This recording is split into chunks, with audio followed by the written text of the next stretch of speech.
Welcome to Fast Frontiers. I am your host, Tim Schigel, Managing Partner of Refinery Ventures.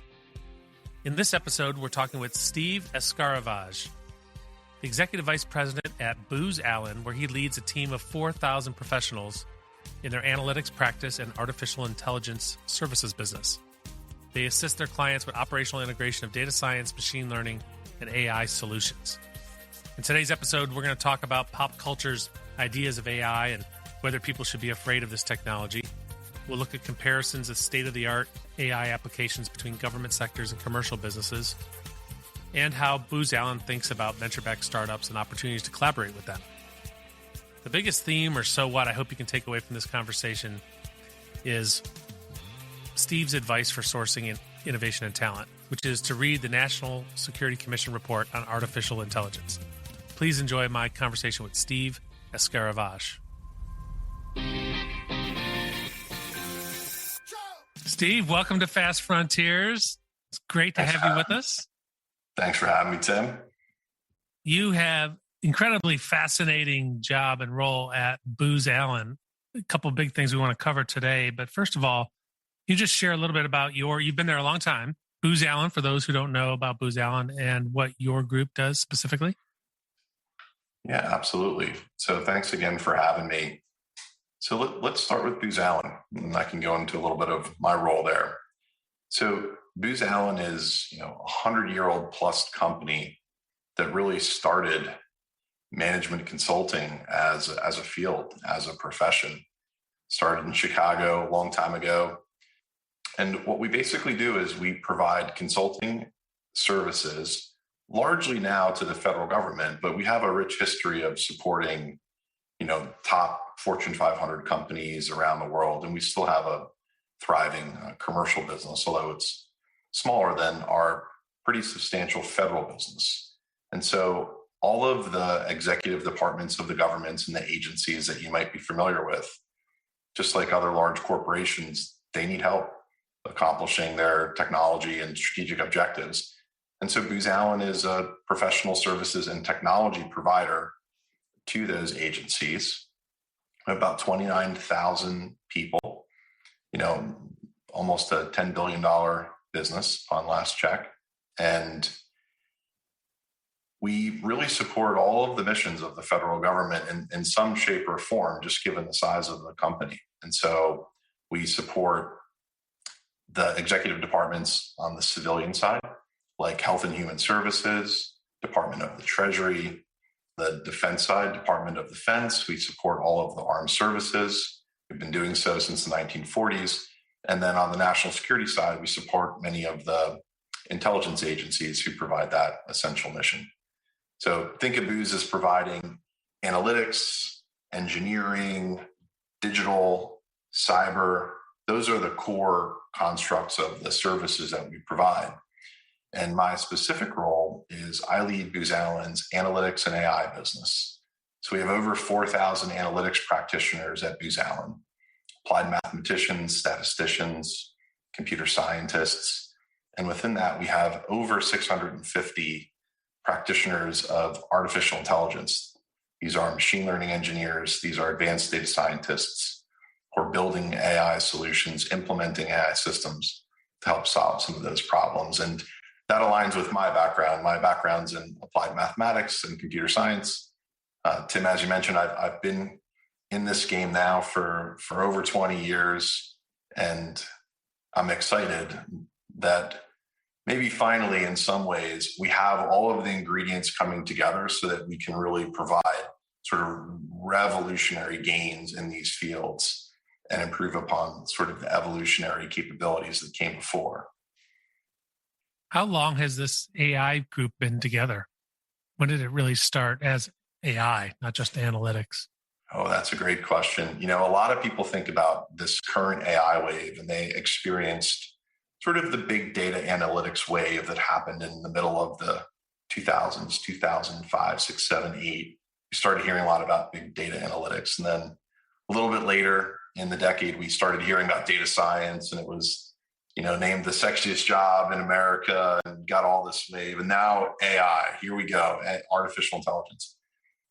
In reality, in the worlds that we support, especially in defense and national security and healthcare, AI has been underway for quite some time. We have programs that we support where we've been using machine learning based solutions and AI, non-machine learning based AI solutions for decades. But the team at Booz Allen really was founded in the 90s by a few brilliant people a gentleman by the name of Mark Herman, who was really a visionary in the area of wargaming. And then a gentleman by the name of Bill Fellett, who was a brilliant mathematician. And these two folks came together right at around that time in Washington, D.C., where we were trying to figure out how do we think differently about the future of national defense and security, and how do we use analytics to help inform the decision-making around that. And they came together and really wrote some incredible pieces that served as the foundation for some new thinking around these areas. And so to answer your question more briefly, this business was really founded in the 90s in the areas of optimization and modeling and simulation using machine learning and analytical methods. And then really when this AI wave picked up, it's probably about 5 to 7 years ago is where we started investing heavily in AI. And in some ways, that timing helped us achieve an early mover advantage in our field. So when you and Booz Allen think of AI, start with the basics. How do you describe it? This is the great debate, right? We describe AI as an outcome. And it's when we use machines to perform tasks that would normally require human level intelligence to complete. And so if you think of it as achieving an outcome, you've achieved artificial intelligence is the way that I like to think about it. But at the same time, it's also a field of research. And in many cases, people will say that thing, that system is AI. And that's okay in my book as well, too. You can have an AI system which implements methods and techniques that allow you to achieve that outcome of artificial intelligence, able to perform tasks that normally would require human level intelligence. Does that make sense? Yeah, very good. Very good. And so sticking with popular culture ideas of AI, should people be afraid of AI? I think that there's more upside. This is the thing that is really frustrating that we see in the news media today is, unfortunately, I don't know if it's human nature or what it is, but we're all drawn to the negative when, in fact, the upside related to this technology and most emerging technologies is hard to fathom. The downside, I think, and the risks, there are risks associated with large-scale enterprise adoption of AI that have been well documented and well discussed. What I wish, though, was the upside, the benefit to individuals from personalizing their experience. In my world, the ability to change from sort of an opt-in to an opt-out model around some government services and entitlement benefits, because we can infer from the data that you qualify, the ability to personalize everything we do in day-to-day life, the ability to make transportation safer, energy more efficient, actually security and the national defense safer through AI. That I wish we talked more about that. And I believe the upside far, far outweighs the risks. There's still risks, though, that we need to manage. What would be those risks? For the first time in probably maybe human history, we have a technology that is going to scale at a pace that's hard to imagine. It has already happened in many of the commercial arenas that we deal with, and we don't even know it. Like if you think about how quickly, GPS navigation and the fact that we don't use maps and that we use apps and we trust them, it wasn't that long ago that we didn't do it that way. But I think the risk is that with this incredibly powerful technology, it's the scale that is possible, and it's the pace at which it's going to move out that we have to be careful to engineer the quality and responsibility into the process by design and not try to retrofit it on at the end, because like we did with cyber and internet technologies, where it was a bit of an afterthought and we had to retrofit it on at the end, it will be hard to do that because these machine learning based AI solutions in particular are not as intuitive.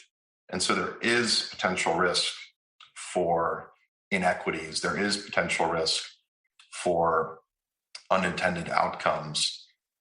And it would be better if we can engineer to manage that risk up front instead of trying to chase it on the back end. How do the commercial and federal or government sectors compare in terms of state-of-the-art application of AI? Yeah, this is always pretty shocking to me. I've worked on both sides. I spent the beginning of my career working in military intelligence and defense, and then spent a good bit of the middle of the road working in commercial with pharmaceutical companies, oil and gas companies, financial institutions, large-scale transportation infrastructure companies on the commercial side. And there's always this belief that the other side is doing things that we're not doing. I've been in some of the largest companies, and they're really interested in understanding like what is the major government programs, like behind all the super secret classified worlds, what do you see? And there's some pretty incredible technology being implemented in that space. And then I've been in federal agencies who are executing a mission that has an adjacent mission in the commercial space. And I've seen what we're able to do on the federal side. And I go into these, Fortune 500 companies, and I'm blown away by the degree of technology innovation that they've had. And so I think that in some ways it's comparable in that there's pockets of just amazing technology and even more amazing adoption of that technology. Where they tend to differ, though, is on the government side. Given the sensitivity of the mission, the security architecture, the discipline of getting it right by design, the risks are so high that in some cases you can't iterate your way to trust, because therefore entitlement benefits serving 30 million people. They are payment programs in the billions of dollars of programs. They are dealing with national security information that we certainly need to protect.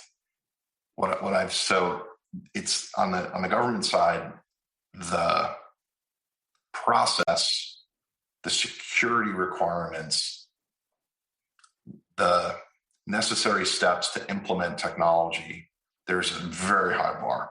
And in some cases, there's a lot of criticism around that. If we fast forward in 20 or 30 years, is it likely that we'll look back at this time and say, hey, this is the time when, either great advances in AI, cybersecurity, et cetera, happened because of that focus and need? Yeah. We talk a lot about this, and I do believe that there's been an inflection point, and that most of the breakthrough innovations, those examples that we've talked about historically, have come from initial government funding, which then drove commercial industry adoption. I do believe that inflection point has happened, and that the investment in commercial industry and private industry is where the breakthrough innovations are occurring today. I do hope that through sustained federal or government funding, there can be a balance there, because there will always be some missions that the federal government hopefully can incentivize the innovation corridors to care deeply about. And I think the National Security Commission on Artificial Intelligence gave an incredible perspective on this, is that we simply can't, from a federal standpoint, ignore just the magnitude of investment in commercial industry. That's where the breakthrough innovations will come in the future. At the same time, there's an opportunity for the federal government to help concentrate that energy and provide channels to help close that gap. But it shifted, over the last 30 years, and that's going to be interesting to watch in the future. So back to thinking about AI and where we are in its life cycle. And you think about like general AI or artificial general intelligence, we're still nowhere near computers and machines having consciousness. I think sometimes people maybe who don't understand the technology and how it works miss that point. So where would you say which inning are we in the development of AI?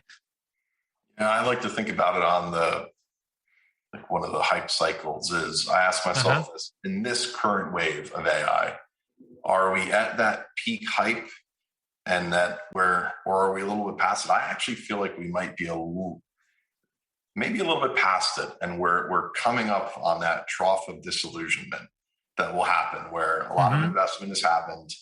And hopefully, though, based on learnings from previous innovation waves, that trough won't be so deep related to AI, because the evidence is out there, in my belief, in terms of it is time to press the I believe button. We've seen enough in the academic literature. We've seen enough in implementations where people are getting real value. But I do think we're somewhere in that window, right around peak hype, maybe a little bit past it. And there will be time in the years ahead where people will start asking questions of the amount of investment that's been made and the return that we're seeing.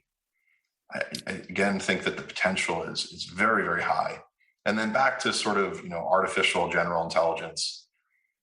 Not only is that something that we still don't know if we will achieve, there is not a pathway there today based on the methods and techniques that have been published. And, reading some recent books, I really think that, again, there's more upside, and the potential for humanity, for all of the institutions we care so much about over the next 20 to 30 years is where I think we should have the focus. And then we'll see if we have a number of revolutionary inventions that even give us a pathway towards AGI, in my opinion. Well, one of the things you mentioned a couple minutes ago that's key to this is scale, right? The ability to learn, et cetera, it leverages and needs to take advantage of scale. So very important component, both scale in terms of distribution as well as the scale of data, right? How do your group and Booz Allen think about when you're looking at technology and trying to understand the industry? How does a large firm like Booz Allen think about venture-backed startups, and what should entrepreneurs be thinking about as they think about the work that you're doing and whether or not there's opportunities to collaborate? The thing that probably changed most over the past decade in my world is we largely, because of the sensitivity and the classifications of some of the programs that I work on, you had to sort of almost have chain of custody around every line of code that was written in solutions. And what resulted was this break between what we all saw in our day-to-day lives in the commercial worlds we lived in and what we were reasonably able to build in real time on these highly sensitive programs. And about a decade ago, we realized that this wasn't going to scale over time, that the plots were moving at different slopes, and that we needed to find a way to bring in commercial technology into the sensitive missions of the government.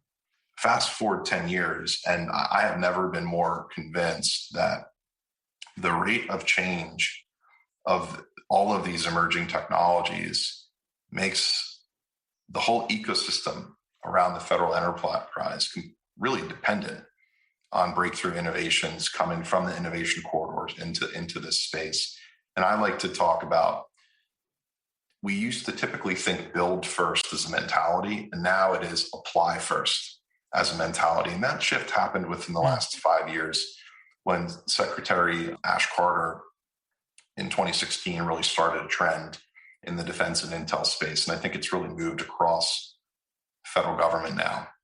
But when I think of venture-backed startups, I always, as an integrator And as somebody who has folks with deep expertise in the mission and deep expertise in these emerging technologies and how to engineer those to the last mile problem of the customers that I solve, we're always looking for folks who specialize in different areas of our technology reference architecture, who can come in and basically close technical debt to help solve a mission.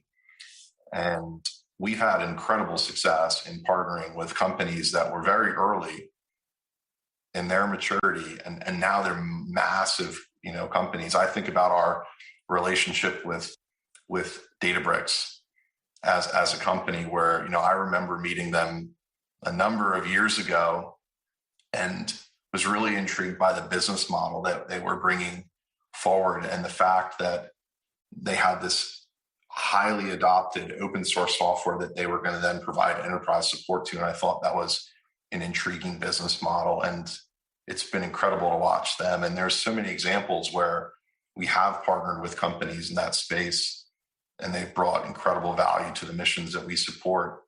And there's a dependency there. As a result, as an integrator, I want to bring the best technology to my clients. And in almost every case now, we're looking into the innovation corridors as a first step. Do you find that the startups how far along are they? And do they need to have, dedicated, federal business development kind of resources on their team? Or do you help them kind of bridge that gap? A little bit of both. In some cases, I think the companies who have really excelled is companies who do have folks with experience in our sector. Just like anything else, if you were going to push into a new region of the world or a new industry, if you're a horizontally focused business or utility-based business, you bring somebody in with expertise in that area. We have found that when we can communicate with somebody on the side of these startups who has experience working with federal contracts, mostly understands the regulations as a regulated industry that we deliver in, that is very beneficial. Mm-hmm. But in some cases, we help bridge that gap where, again, we've signed on to help integrate a system of systems to generate some outcome. And we will help companies figure out how to navigate that space. And we've been doing it for over 100 years. We've got a lot of experience helping companies bridge that gap. So what are some areas that you're actively, looking for solutions or opportunities that you want to get in contact with some of those entrepreneurs? In AI right now, there's a few either probably major technological hurdles that we're seeing now as we enter this state of the technology. At first, it was all about standing up pilots that could convince people of the potential of AI. And so you saw a lot of computer vision pilots, a lot of natural language processing pilots, and they were pilots. And to a certain extent, I like to say we got stuck in pilot purgatory where everybody had pilots. And then, we're looking for the cumulative impact to these organizations and these missions. And it's hard to get examples where you get scaled implementations. And we found three things were sort of always the longest pole in the tent. One was the access to data problem. Is how do you get access to data? How do you do so in a secure manner? How do you do so in compliance with data license agreements? There is restrictions around aggregating certain types of data sets in the areas that I work from a classification standpoint, but also from law, statutory and regulatory and policy. Mm-hmm. And so technologies that help solve the data problem, there's a lot of excitement around using synthetic data as a source to train AI models. And I'm blown away by the literature. Like, it actually works. Also been really impressed by some of the companies and partners that we work with that have scaled data labeling enterprises and annotation. Yeah, I was surprised by that as well. The synthetic data that at first you're like, how's that going to make sense? It makes sense. Like if you really take a step back and think about how techniques like machine learning works and how it tries to reduce the dimensionality of the problem and then sort of take all of these inputs and tune them to improve a prediction, improve an outcome. If we think about synthetic data operating in sort of a lower fidelity, reduced dimensionality space, there's ways to start to wrap your head around, okay, well, that makes sense why that would work. But I'm still blown away by it. You can see we're training models now on what looks like bad inputs from video games in the late 80s and early 90s. Sure enough, when you try it in real world settings, it works. And I think that's the irony in that is great because it's a little bit of nostalgia for us, but it works, which is really exciting. So I think that's one area. The two other areas that we see is to get adoption, you have to have trust. You have to understand how these systems are being engineered. You have to understand the reproducibility of the systems and the sustainability or maintainability of these systems. And so we've published some material on the importance of AI or machine learning operations and that end-to-end process of applying best practices for system engineering and software engineering, but then being able to monitor the behavior of these AI systems in production and understand where additional calibration and tuning is needed and how to sort of complete that feedback loop from the R&D environments into production to constantly improve the systems that are deployed, and doing so in a manner with transparency and an approach to get at that ethical adoption or responsible adoption of AI to really understand what unintended outcomes could be present, what bias might exist in data or systems or implementations, and how do we measure it. That whole piece around responsible AI in the operations is a second area of a lot of interest. That reminds me of the black box problem, right? That people talk about, hey, it may be coming up with the right answer, but I don't know why. I heard it articulated in healthcare, where doctors want something that's clinically intuitive. Right? If they're going to get assisted by something, by some intelligence, it needs to be clinically intuitive. So it needs to relate to their understanding of biology and human systems. So is that, in your mind, is that related? Are they the same thing to the trust issue, or is it something different? I think there's a couple different angles at it. There are some methods in the family to achieve artificial intelligence outcomes that are more explainable than others. Classic example is if we build a decision tree that we implement that is some rules that's used to make a decision, you can go back and walk down the decision tree and understand why one outcome was predicted over another. It is difficult to do that in some of the advanced neural network-based solutions where you can have some level of insight, but intuition is hard to understand exactly why in all of these coefficients and all of these layers that we're getting the outputs that we're getting. So I think part of it is actually being able to trace inputs to outputs.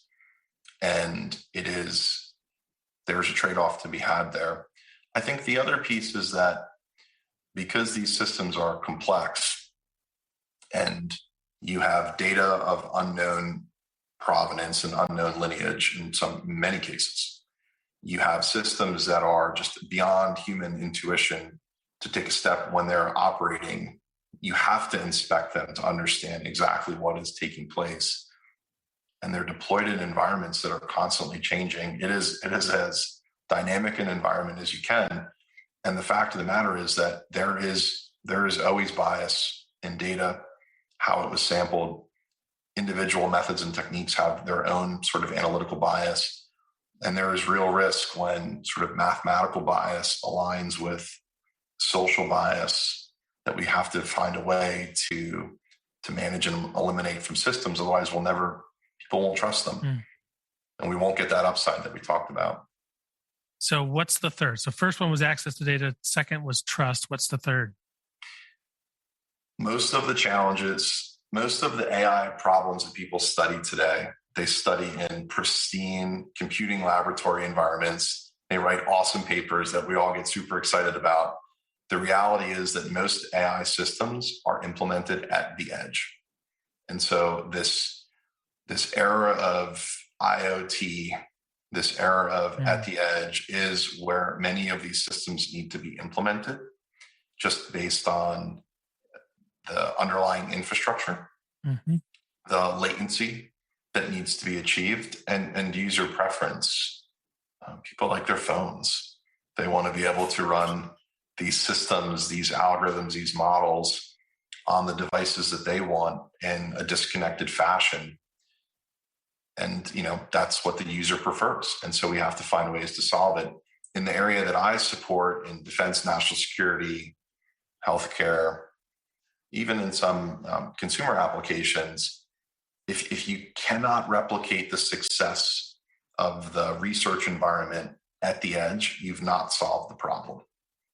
So as you think about the sourcing of innovation and talent, what is important about the time that we're in now? Yeah, great question. I would encourage all the listeners to go take a look at the National Security Commission on Artificial Intelligence released a final report after a study. And I believe that this is the most important document that will be written around in this space with regards to how AI can benefit the federal mission and what we need to be doing for at least the next decade, if not longer. It's an incredible piece of work.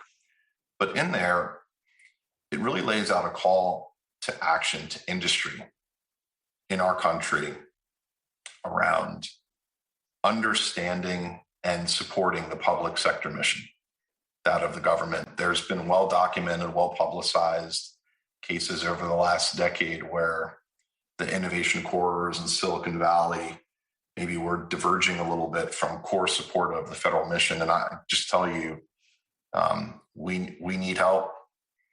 This is an interesting time in the history of our country and in the missions that we're supporting, given all the worldwide events.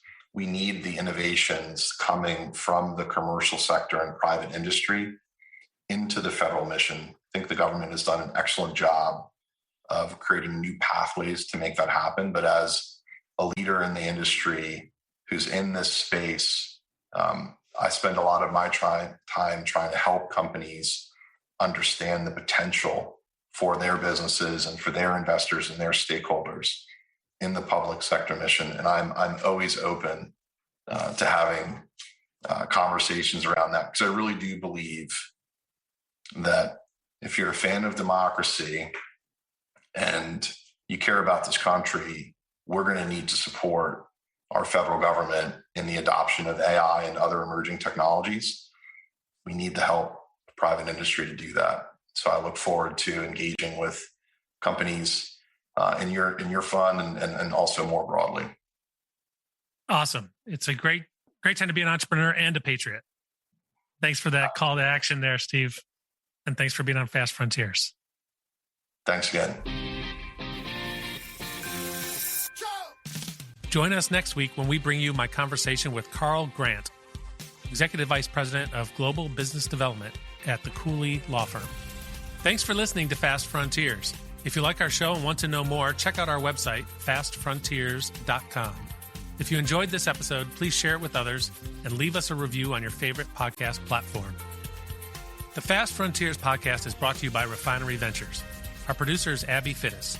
Audio engineering by Astronomic Audio, and our podcast platform is Casted.